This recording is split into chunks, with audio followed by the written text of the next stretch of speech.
Strength and joy are his praise. Ascribe to the Lord, O families of the peoples.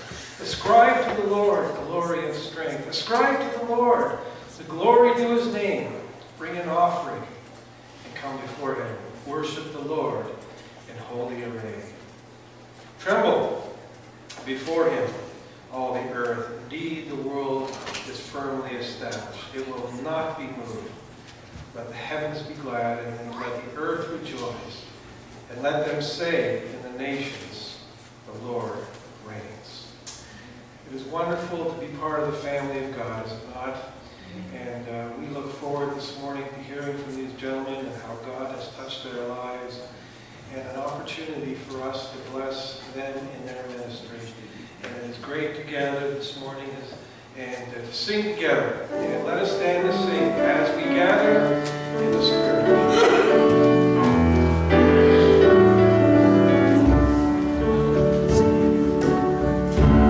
Because we can.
there now about how the gospel has changed. Where has the gospel gotten to? What is the message we are proclaiming?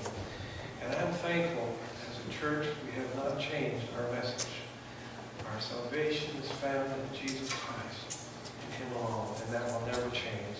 So let us, we come and sing this morning, we will boast in Christ alone.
we are indeed privileged to welcome the gentlemen from Team Challenge to hear their story. I believe Spencer, well, there's two with glasses. One with the coat on is their speaker today, or the leader, I guess. And his other fellows are James, Andrew, and Luke. And I believe they've all come from addictions of some kind. I mean, they've all come from addictions of some kind, yeah. And the Lord has saw them through. And what a blessing to hear that we can be part of a ministry that just reaches into the lives of these men. And so we want to welcome them, invite them to come forward, and just sit back and relax, and we'll have an offering a little bit later. Come on, guys.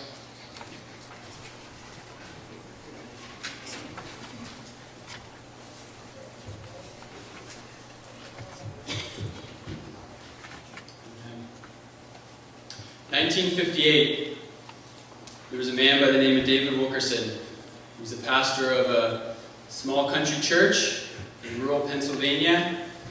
It was comfortable for him. Things were good. Church was growing. Church was filled with miners and farmers, and things were well. But at one point, he just felt to himself, you know what, is this all that Christianity is about? Is it about coming to church on Sunday morning, Sunday night, Wednesday night prayer, repeat? Not that any of those things were bad, but he just wondered if that's all there was. So he felt God spoke to him one time and said, I want you to give up the 2 hours every night that you spend watching TV, and I want you to spend that seeking my face. I want you to spend that in prayer. I want you to spend that in reading my word. So as most of us would probably do if we felt like God told us to give up, our television time or our internet time or Facebook time or whatever the case is, he sort of butted against it. He put out a fleece just like Gideon. And he said, Lord, if this is of you, I'm going to put a classified ad in the newspaper to sell my television. And if it sells within 1 day, then I know it's of you. So he did that. He put the ad in the paper. 1 day later, he's waiting, and of course, with minutes to spare, the phone rings, and he answers it. The person on the other end of the line says, you have a television for sale? He says, yes. The guy says, $100. He says, yes. He says, sold. So at that point, he still had a choice to make. This is what I like to say in this story, is that although God answered him in the fleece that he put out, he still had the choice of whether or not he was going to be obedient or not. But he was. So he started to spend that time in prayer every night with no real reason of knowing why, per se, but just other than the fact that God had called him to spend time with him. But one of those evenings, he came across a Life magazine that was just there on his desk in his study, and he started to flip through it, and he landed on an article about a group of teenage boys who were on trial for murder in New York City. And again, at that moment, just as God had spoke to him about giving up his television time, God spoke to him again and said, David, I want you to go to New York, and I want you to help those boys. And again, he knew that it was God, but he had the choice. Be obedient or be disobedient. He was obedient. He went to New York, had no idea what he was supposed to do other than he knew he was supposed to help these boys, and it was a high-profile trial that was going on in New York City, a lot of media attention that's around it. So he goes into the courtroom, or goes into the courthouse, I should say, and during recess he tries to barge into the courtroom to get up and talk to the judge. In that, he got thrown out of the courtroom, I should say, into the hall. The media was all there. It was a big deal. The media got his picture. They said, hold up your Bible. He held up his Bible. They got a picture of him. The next day, he was on the front page of the New York Times, basically being ridiculed as this crazy pastor trying to storm the courtroom of this trial that was going on. All of his friends in the ministry said, oh my goodness, David, what have you done? You've made a fool out of all of us. This looks awful in the church. This is just bad. And he felt discouraged. But he still knew that God had called him to this. He still knew that God had spoke to him. So he goes back home to Pennsylvania, and his church was kind of, oh, David, you really messed this one up this time, didn't you? But God continued to speak to David, and he said, go back to New York. I'm I'm not done with the work that you have there. So he goes back again, not knowing what he's supposed to do. And he started to walk the streets in New York, and he would just pray and just ask God to lead him in the right direction. And then one day these young kids came up to him and said, "Hey, you're Pastor David. We saw you on the front page of the paper. The cops don't like you. You're one of us." So that was the exact thing that he needed to gain the trust and the respect from these kids who were on the streets, involved in gangs, involved in drugs. And it was his way to be able to connect with them, because they thought he was like them, because he was being ridiculed, he was hated by the cops, he was thrown out of court, all of this, so the kids could relate to him. And through that, many things happened. A lot of things happened over the next while. God did some amazing things. But David Wilkerson there in New York realized that the heroin problem in the streets of New York was just so bad, and these kids were wrapped up in it. They were just destroying their lives. So he opened up the first Teen Challenge Center in Brooklyn, New York, where he would bring kids in, get them off the streets, introduce them to Jesus, pray with them, and they would be delivered from drugs and alcohol. So that was the very first Teen Challenge. We're going back 60 years. The amazing thing about that story is that it all stems from one man's obedience just to spend time with God. That's as simple as it was. God just said, "Spend more time with me." And through that, he began to reveal all these plans. What a powerful lesson that is for every single one of us. And if we look at what has resulted from that one act of obedience, 60 years later, there's over 1,400 centers around the world in over 100 countries. Thousands of men and women have not just been clean from drugs and alcohol, but also have a personal relationship with Jesus Christ. Their hope is found in him. All because of one act of obedience.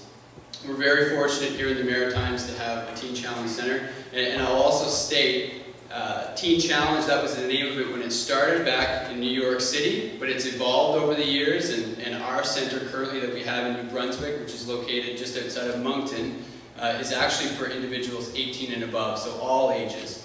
We've had people graduate our program 65 years old. We're very fortunate to have a service like that right here in our area, because addictions, and I know Hartland is no exception, addictions is just rampant in our communities and our families. How many people, and you don't have to raise your hand, but how many people here this morning would say, "You know what, I know somebody very close to me or just an arm's length away that is really struggling with addiction, and it's tearing apart their families, tearing apart their life." We all know somebody that it affects. But we're here this morning to tell you that there is hope, and that hope is found in Jesus Christ. We're not just talking about behavior modification, trying to change the way that we act and change the way that we do life and get off drugs. We're talking about a new hope, new creation, and that only comes from Jesus Christ. So we're going to hear a couple stories this morning, and I want to get right to that. So I'm going to go ahead and invite Andrew to come on up here and join me. Let's give him a warm welcome as he comes.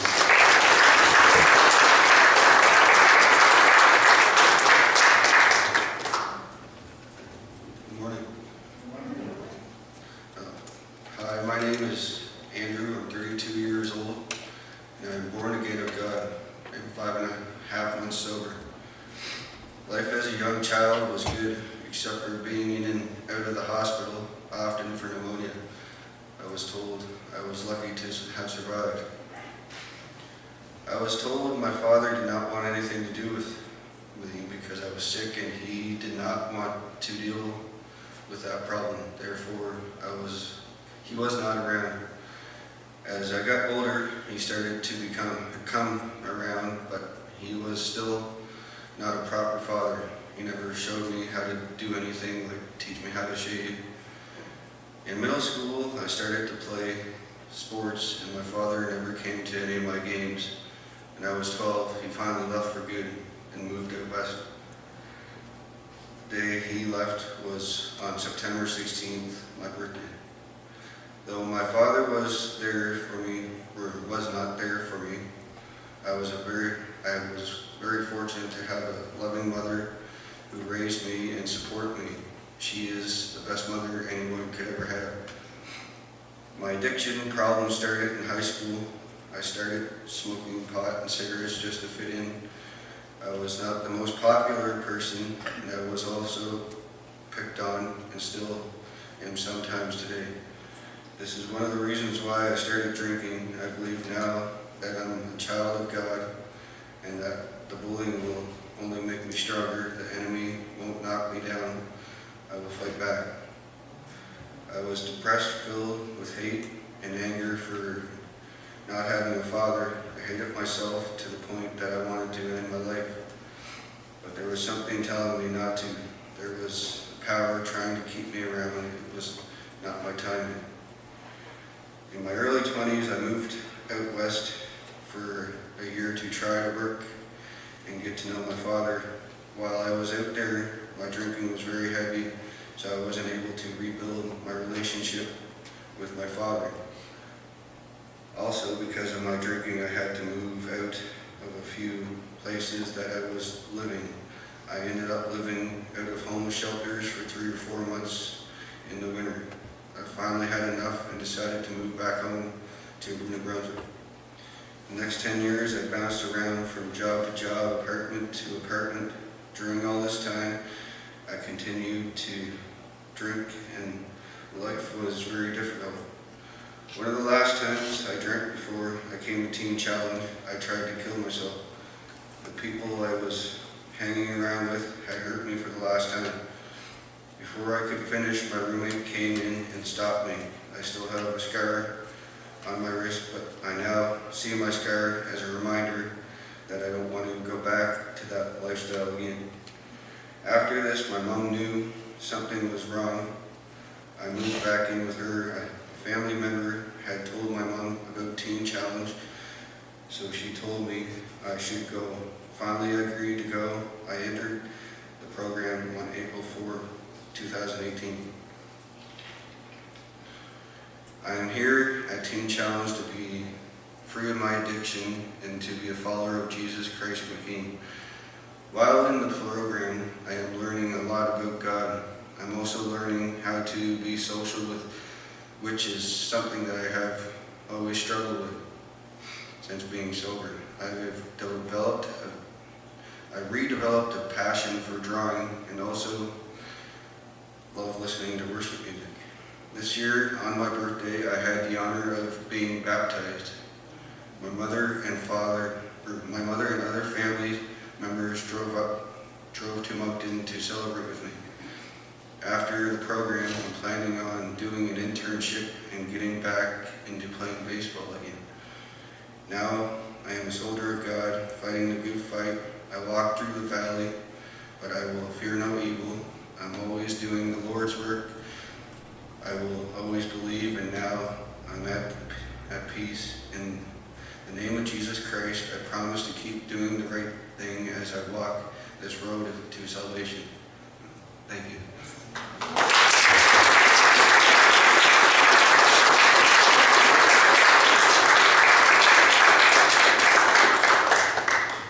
That was Andrew's first time sharing his testimony.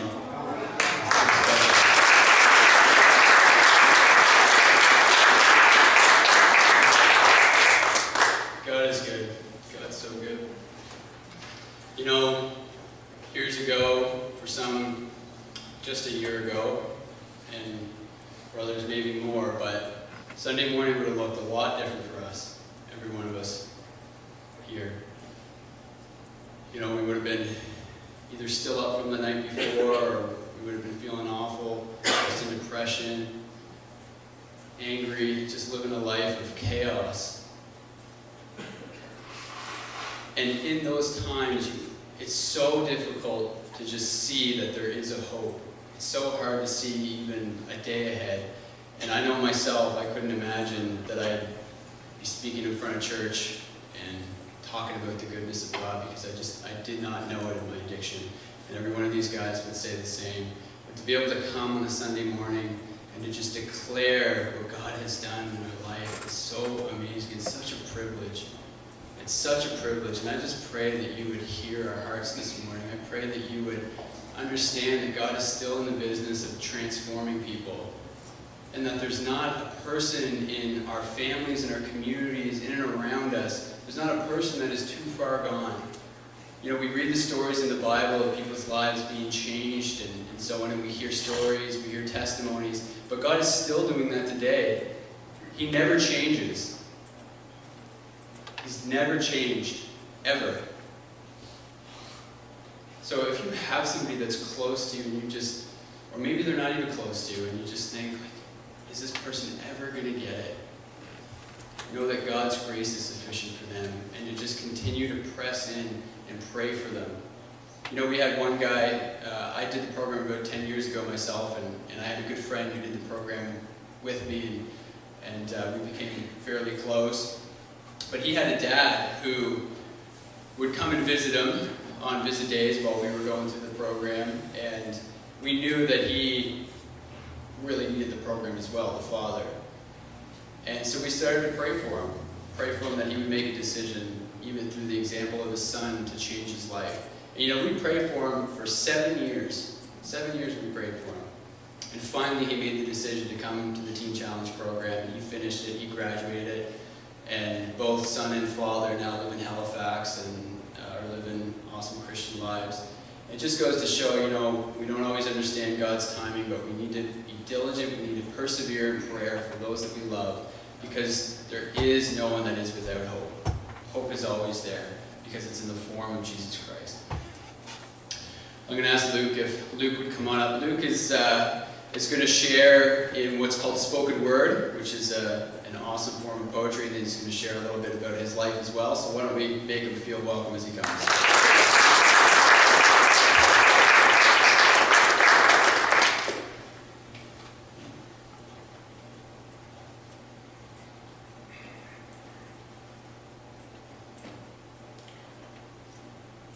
I'm trying to breathe and call out, but I can't capture it. I can't catch my breath. It's like somebody just put a price on the air, and I can't afford my lungs anymore. I feel like I'm suffocating. I have scars and a past. I also have a heart and a future. I am sincere, and my love is big. You could fit 100 galaxies inside of my heart, and I would still have enough room for my enemies. My heart has been conditioned by perspective. That I know I am no better and no worse than someone that will put a gun to my head, because I don't know what they've been through. I've done horrible things, unspeakable things. I've broken both of my wings. It's painful and it stings. It hurts. But he lifts my chin up, caressing my face, drying my tears. He tells me everything is going to be okay. I can finally see beauty in the damage. I can see past the crumbling foundations that were built upon sand, and I can see into the future, and I think I understand that my memory is damaged. My emotions are damaged. My belief system was damaged. I chose a needle. That's how I managed. I'm damaged. I wasn't bad trying to be good. I was sick. I was trying to get well. He made me so healthy. And I decided to follow Jesus. I don't know if I realized that meant comparing myself to him all the time. He wants perfection. He doesn't expect it. Don't condemn me because I struggle. I'm still one of his children. I just have a long history with authority figures. Being saved is appealing. Being put under a microscope isn't. It leaves a bad taste in my mouth. Just because I have a Savior doesn't mean I don't experience injustice. When I think about my mother and how she struggles to get by, but she never loses her faith, and it makes me want to cry. I remember it like it was yesterday. A fragile little boy sitting in the living room crying, looking up at her with swollen eyes and flushed cheeks, asking softly, "Mommy, is it my fault Daddy left?" As her heart dropped out of her body, she picked him up, consoling him, and said, "No, baby. I need you to remember something. Your Father lives inside of you, and He will never abandon you."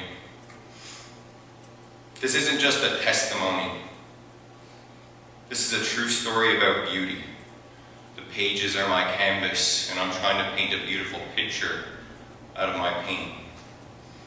Call it spoken word, maybe something you heard at a church service where a guy was nervous because he was passionate and emotional in speaking the truth about his past. Because if you really knew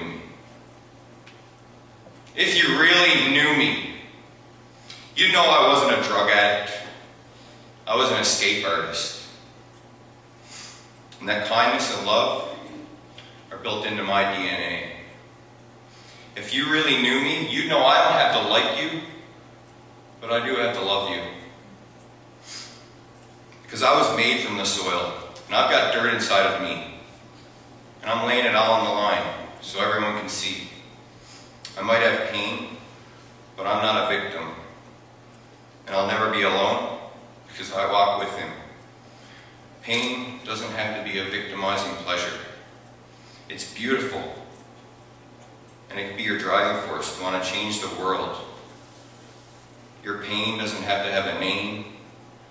You don't have to label it or enable it to be anything more than what it actually is. It's pain.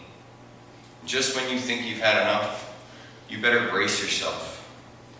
It's about to get a whole lot more real and in your face. But it's in those moments that your legacy and your character will be defined. What do you want to be remembered for? A hero doesn't have superpowers. A hero brings his lady flowers. He is on time and someone you can count on. A hero will leave his phone on all night long just in case. Heroes say what they do and they do what they say. And they never compromise or settle when it comes to their values. A hero stands up for what he believes in and surrounds himself with the less fortunate. A hero would sacrifice his own life if it meant that he could save yours. In fact, they wrote a book about a guy just like that. It's called the Bible. I think I can breathe again, and that's beautiful.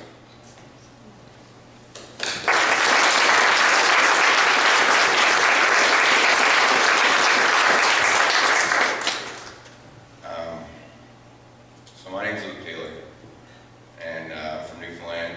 That was a spoken word I wrote called Beautiful Pain. And if you were to ask me, I'm in the program now 9 months, and if you were to ask me 9 months ago what I was doing, or if I'd be in a church service talking to you guys and preaching things that mean something to me, I would have told you that you were crazy. Because my whole life I've just been looking for substance, looking for meaning, looking for everything to fill a hole, fill a void that I just spent such a long time trying to fill with so many poisonous things. Because I had so many excuses. My dad left when I was young. I was bullied out of school, in middle school and stuff, and just never had the right outlet. I tried to find it, but it seemed like it was always just out of reach. I remember when I was 12, 13 years old, I started smoking pot, drinking with my friends, and I was home when I found that exterior substance, that sense of ease and comfort that I found from just smoking or drinking, right, with my friends, because I felt accepted, that acceptance that I missed as a child, right? I felt whole, and all the emotions and the negativity just slipped away from me. And I thought, if I can stay this way, if I'm going to stay as high as I can, and I'm going to try to do it as much as I can, because I don't want to feel. And that's what I did. The thing about it is it's a progressive disease. Once you start doing it one way, that doesn't suffice, you start moving on to other things. And then when I was 14, 15 years old, I was in the party life. And going to parties from like grad parties and high school parties and stuff, and junior high. And I started using ecstasy and a little bit of cocaine here and there. And I got out of control, and my mom was raising my little brother. He was 8 years younger than me, and I'm 28 now, but he was only a little boy at the time. And she didn't know what to do. So she brought me to see an addictions counselor, and she said, "Looks like you're going to go to rehab and get some help." And I came to Norton, New Brunswick, close to Sussex, and did a 10-month treatment center called Portage and secular rehabilitation. And I got out, and I thought I had everything conquered, and I figured that I could do the same old things that I always did, hang out with my same old friends and get different results. That didn't happen. And this pattern would follow me all the way up into my early 20s. I'd be in and out of treatment and out of detox, and my mom couldn't have me around the house, so she put me out. She kicked me out, and I spent my time on the streets, in homeless shelters, and my life was pretty much a disaster. When I was 17 years old, I picked up a needle for the first time and started injecting drugs. Again, it's progressive. I was addicted to that rush. I started using opioid pain medication and injecting the cocaine that I was once snorting. And my life took a very bad turn when I started doing that. I pretty much gave my whole soul to it. Everything that I had went towards the drugs. Everything that I did went towards supporting the drugs. I didn't care about my family anymore. I definitely didn't care about God. I thought if there was a God, He doesn't have a plan for me, and if it is anything good, if there is a God, and if He had anything planned for me, it wasn't anything good. I remember sitting on the edge of my bed in crack shacks, shooting galleries, thinking, and just cursing Him, turning my back on Him completely. And this was my pattern up into my early 20s, like I said before. About 3 years ago, my addiction took a turn for the worst. I was 25 years old, living in Edmonton, Alberta, living with my girlfriend in a secured apartment building, 11-story apartment building. We had a one-bedroom apartment on the 6th floor. My cocaine use was at an all-time high. I go to work, I come home, and I'd use, all my paychecks started going towards cocaine. I started missing the rent payments, the bill payments, the cable payments, everything started getting cut off. And my girlfriend left me, and after she left me, I fell into a really deep depression, lost the job, so now I didn't have the girl, I didn't have the job, and my family wasn't talking to me, and I fell into a really deep depression part of my life. And the only thing I knew how to do to find any relief or comfort in my situation was the thing that I always did, and that was use drugs. So I picked up a large quantity of cocaine, locked myself in my one-bedroom apartment, and started to use. It's amazing what you can put your body through. I'm using drugs in my apartment to the point where I would kill a small animal. The body can withstand it. Eventually, my mind started to slip away from me. I fell into what is called a cocaine-induced psychosis, and I started to hear things and see things outside my one-bedroom apartment, outside the windows, and I'm 75 feet in the air, and I'm in this sense of duress where I don't know what's real and what's fake, and I needed help. So I started calling the police. I remember calling the police and saying crazy things. There's people outside, there's people in the hallways, you guys gotta come help me. And they just deduced that I was high on drugs or that I was in a psychotic break. They probably get a lot of calls like this, and they never came to my aid. And after the third time, I didn't know what to do. So I thought, I'm in a secure apartment building, there's lots of people, other people in the building. This was my logic at the time, I was thinking, if I set off the fire alarm, then maybe someone will have to come to my aid because there's other people in the building. So in the process of doing that, I grabbed a blowtorch, I put a blowtorch to the sprinkler in my living room, and I set my apartment on fire. Before I did that, I had the door barricaded, so I couldn't get in or out of the apartment. The fire got really bad really quickly. I remember I was getting lower and lower to the ground. The smoke was getting thicker. I was running in and out of the bathroom, turning on the cold water, trying to get air. I couldn't breathe, and I didn't know what to do. And the door was barricaded, I couldn't get out. And I just remember thinking in my brain, I was thinking, I'm going to die. Not only that, I'm going to die a horrific death. I'm going to burn to death. I'm going to know what it feels like to die right now. And something popped into my brain, just a thought, thinking, if I can get out of the apartment somehow, some way, I'm going to survive, I'm going to live through this. And it might not be all pretty and rainbows for the rest of my life, but I'm going to live through it. And the only way I could get out of the apartment was through the window. And the fire was out of control at this point. I couldn't even see. I just remember seeing the window, and I ran to the window. I punched out, I started hitting the window. I punched out 2 panes of glass. Fire shot out from behind me, scorching the rear half of my body. And I closed my eyes and I jumped 75, 80 feet to the ground. I shouldn't be even standing here talking to you today. And it was at that moment that I was thinking, wow, right now, when I think about it now, it's crazy.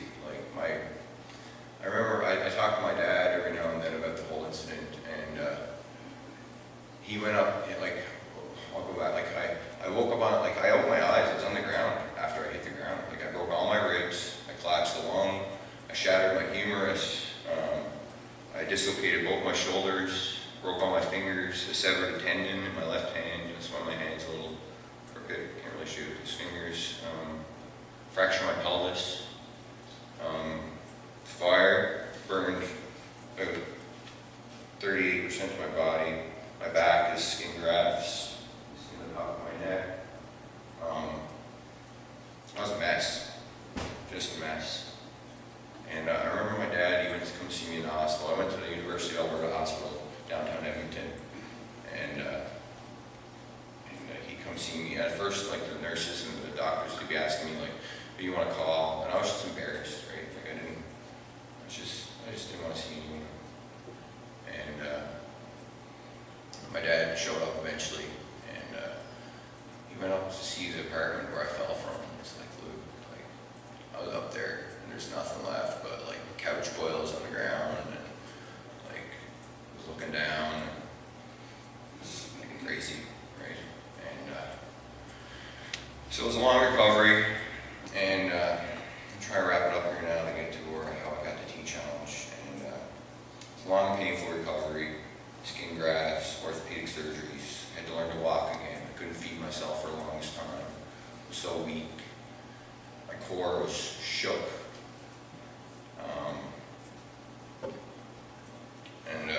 I remember I just wanted to go home, back to Newfoundland. And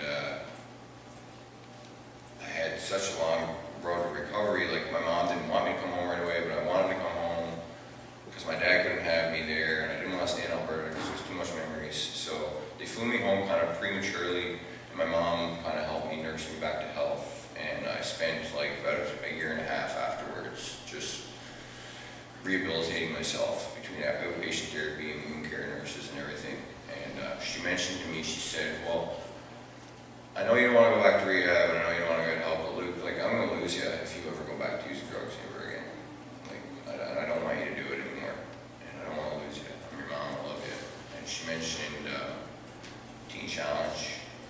program she heard of at the church. And I was like, I don't want to go to that, and I definitely don't want to go to it if it's got anything to do with God, because he definitely doesn't love me, and like there's no hope for me. She said, well, why don't you think about it? And what's really crazy is I started using again because I fell in such a bad place, such a dark place through the pain and everything. I thought I was ugly, burns and everything, just all these reeling thoughts go through your brain. And I started using again. I started using my pain medication, and I fell into a cocaine pit again not long afterwards. I ended back up on the street. When I was able to walk again and move around after a year and a half, I ended back out on the street because my mom wouldn't have me home. As much as all the pain and suffering I went through, I still justified using the drugs, still wanted to use the drugs, because again, that's the only thing I found power and comfort in. That was my God at the time. That was my idol, right? And I started doing that again. And that only lasted for so long. And I remember it was cold in Newfoundland. It was over the winter. It was like October, going into early November. And I just remember waking up one morning, and there were so many people praying for me. And I just remember waking up one morning in this rundown, abandoned house, and there's needles scattered everywhere, all over the ground, and like just empty bags, and just I was just wrote off pretty much. I was gone down to like, I'm 205 pounds now. I was down to like 135, 140 pounds. So it was like death. And I just remember waking up and like, I gotta go back out there again today and hustle the streets and work to people and play on their heartstrings and get money and, you know, rob or do a crime or something, because I gotta get a fix. And like, I'm just like, I'm so done. I'm so done with doing these things. Like, I'm just so tired. I got so sick of being sick, tired of being tired. I just didn't want it anymore. And I remember my mom, back in my brain, you know, why don't you go to Teen Challenge? I'm like, all right. Well, because what do you do when you're out of options, right? Like, I tried rehab before, like secular rehabilitation centers, non-faith-based. I tried 12-step meetings. I tried hospital visits. I have done everything. I exhausted my resources. So what do you do when you exhaust your resources? You surrender and you look to God and say, all right, I'll try it your way. So I called my mom and I was like, all right, I'm ready to go to Teen Challenge. Get me on the plane, let's go. I'm ready to go. She said, nope, it's not going to work like that. She said, you're going to have to put some work in. And you're going to want to get clean as badly as you wanted to get high. She said, you make the appointments, get your medical done and your blood work done and everything, and I'll try and work with you, getting you your appointments and stuff. So I did that, and I called her the next day, and she started taking me to my appointments, and I got all the legwork done to get into Teen Challenge. Then there was dates set. It was like December 12th, you can go, and then it had to be pushed ahead again because there was stipulations at the center, and then it was December 24th, you can go, and then it was like, okay, December 24th, Christmas Eve, you can't go because there's too much going on at the center, and it just kept getting pushed ahead. Finally, January 9th, I was set to go to Teen Challenge. Finally, woohoo, I'm going to go. And I remember I was in such a bad state. It's pretty bad when the homeless shelters downtown St. John's wouldn't even take me in. You know, that's how bad of a state I was in, right? When they see me coming, they're like, no, you're not coming in here, right? Because they were scared, right? Because I was a maniac. And I remember Christmas Eve, they were like, we'll take you in. We know where you're going. You're going to Teen Challenge. We know you want to get help. They could see I wanted to get help, but I was still using, and I still wasn't fully committed, right? I was kind of in that last hurrah mode, going to treatment, right? But they let me come in for Christmas Eve. So I spent Christmas Eve in the homeless shelter, because my mom was still done. Like, she was like, until he goes, I'm not even going to believe that he's going to go, right? And so I spent Christmas Eve in the homeless shelter, and then I remember Boxing Day rolled around. I went out after Christmas Day, I got some money, and then Boxing Day, I went out on another binge, like a final binge, and I ended up picking up some morphine or something, and I used it, and then I came home that night, and I sat in the living room of the homeless shelter, and I passed out, and then they came to wake me up and put me in my room, to tell me to go to my room and do my chore and go to bed, and they couldn't wake me up, because I was under the influence, and they didn't know if I was overdosing or whatever. So they called the police, and then the police showed up, the fire department showed up, and then tried to revive me, get me back to health, stabilize me. I kind of woke up, and I was angrier than a hornet when I woke up. And I was like I was embarrassed again, right? Like, oh my God, right? Like, why are you guys here? You know, like you shouldn't have woke me up. And I kind of like stormed out of the living room and pushed the cop out of the way and went to my room. And then came back in the living room, and then the cop left the living room, and he went outside in the car and he ran my name to see if there was any sort of warrants or whatever, because he was mad, and he was like, oh, this guy's like got a bad attitude. And he came back inside and he said, Luke Taylor? And I said, yeah. He said, you're going to jail. I said, excuse me? He said, yeah, you got a warrant for your arrest. 2.5 years ago, you tried to burn down an apartment building in Edmonton, Alberta, and there's a Canada-wide warrant for your arrest. And I was like, oh my God, my heart just dropped out of my body. I'm like, oh my God, like, you can't arrest me right now. I'm going to treatment on January 9th. Like, I can't go. Like, what am I going to do? And I'm looking at God, I'm speaking with God. I'm like, why don't we just have this conversation? I'm supposed to go to treatment. You know, what am I going to do here? And so they take me to jail. And I don't appear in court till like January 1st because it's the holidays and there's no court service going on. And I'm sitting in the jail cell and I just start praying. And I'm like, okay, God, if you want me to go to Teen Challenge, you know, get me through this. If there's some way, because I'm guilty for one, and I know I might have to serve time for this. I don't know what's going to happen. And I just start praying. And I'm like, if you get me out of this some way, somehow, I'll go and I'll make an honest effort to live for you, to do this for you. I know I'm a junkie. I'm hardened by the street and everything. My views are distorted. Everything's distorted. Everything's a mess. But I'll try. I'll try. January 1st, the Lord came into the holding cells in downtown city lockup. She called me into the lawyer room where you sit between the glass and you speak through a screen. She said, Luke Andrew Taylor. I said, yeah, give it to me. Give it to me straight. She said, looks like you're getting out. I said, excuse me, you got the right file there in your hand? Are you sure about that? He said, yeah, it looks like you're getting out. We contacted the current prosecutor in Edmonton and the Edmonton City Police, and they don't want to prosecute you for the crimes. I'm not really sure why, what the circumstances are, but they're not transferring you and they're not extraditing you to Alberta. I was like, holy moly, like, wow, you know, that's incredible. And I got sat in front of the judge that day, and the judge looked at me and said, Mr. Taylor, I don't really know why I'm releasing you, but I'm releasing you on a year's unsupervised probation, which is the lowest sentence anyone can really get. I got an embassy probation officer, and good luck in your program at Teen Challenge. And January 9th, I flew on a plane, came to Cook, New Brunswick, close to Moncton, and I've been there ever since. Now, I usually end up in my story there. One thing I do want to say is, when I came into Teen Challenge, I was completely broken, physically, mentally, spiritually, bankrupt. Everything was taken from me, right? And that's a testimony in God itself, what I just talked about. What's even cooler is what I get to talk about now at the end of my testimony is some of the things that God started to give me back. You know, I came in, I didn't have a wallet, I didn't have a piece of ID. I was sick, I was ill. I had hepatitis C from the street, from a dirty needle that I contracted. All these things, these things that were going on in my life, like that I couldn't even see like surmounting, overcoming anything. And I talked to my counselor in there, and I slowly put in some work and made some appointments and this and that. And like, I wasn't educated. I don't have my high school, nothing. He started giving me back blessings as I started to change. I started to turn inward and look at myself and look at my life and think, you know, there's got to be something good that he's given me, because he's given me this chance. So I got a birth certificate, and then I got a driver's license, and then I made the appointments with the doctors to go get my liver looked at. And then I started studying for my GED. And about a month and a half ago, I started an $80,000 treatment for my liver, and by the end of November, I'm going to be cured of hepatitis C. Boom. Another blessing from God. About 2.5 weeks ago, I just wrote my final test for my GED, and I graduated. Which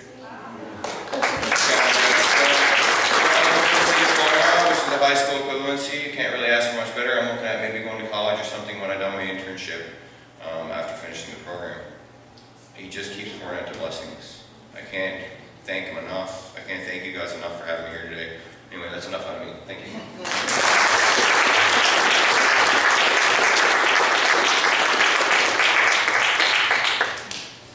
Amen. We serve a big God. As I said earlier, there's nobody that's too far gone. side of the hope that is found in Jesus Christ. And we want to just say this morning, you know what?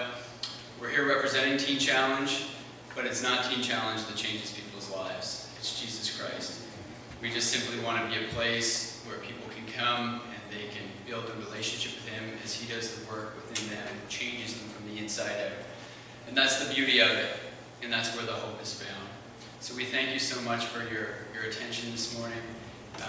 We're going to stick around for a while. We're eating with you, so if you have any questions about our program specifically, please come and ask us. We've got literature at the table as well. I will also mention, thank you so much for the love offering that will be taken up for us. But I also want to mention one other thing, which is our sponsorship program.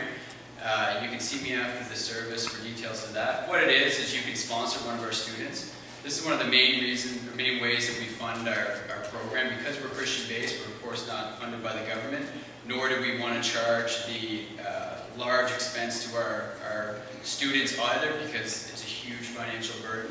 So this is a way that the body of Christ can connect, not just with the organization to help keep our doors open, but also to really kind of walk alongside one of our guys as they go through the program. Like this is Andrew's card right there. So you can sponsor Andrew.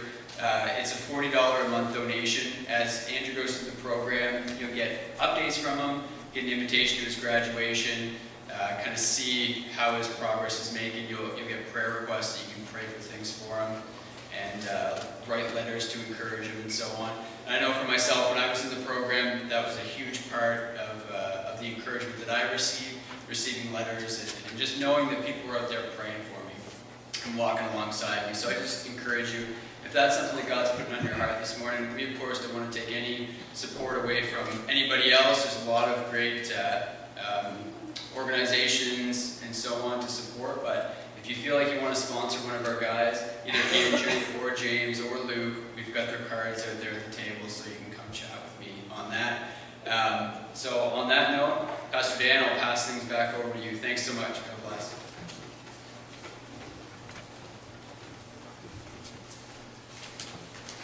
Well, we have much to be thankful for. Indeed, and our government is going to be legalize marijuana next month. It's not a joke. These gentlemen can testify that this is not a joke. And I don't know if anybody here may be struggling with drugs today. Talk to one of these guys. They can relate better than I can. They've walked the path. And I'm sure they'd be happy to chat with anybody here this morning. Why don't we have an offering, or have our ushers come forward again, and we'll just have a word of prayer for these gentlemen as well, if you don't mind, before we do that.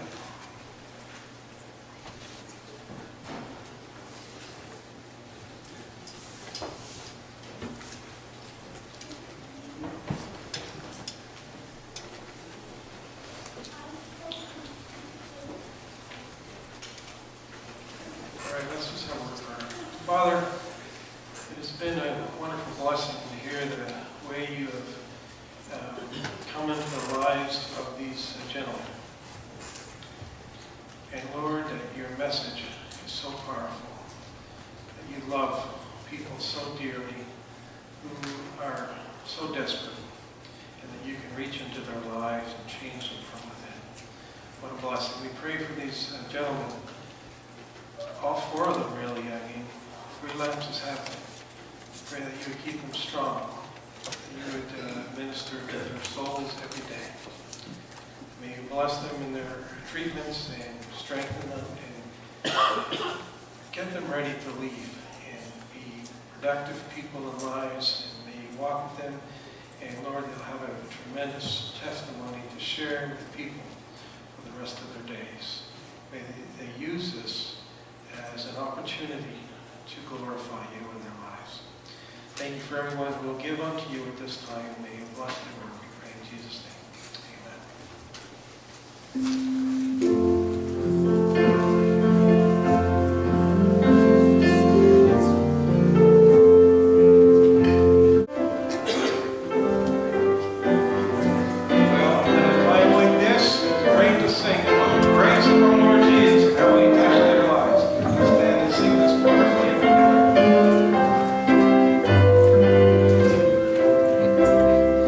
Wonderful grace of Jesus.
dismiss us with your blessing, and we pray a blessing upon the food that we are about to receive. We pray in Jesus' name. Amen.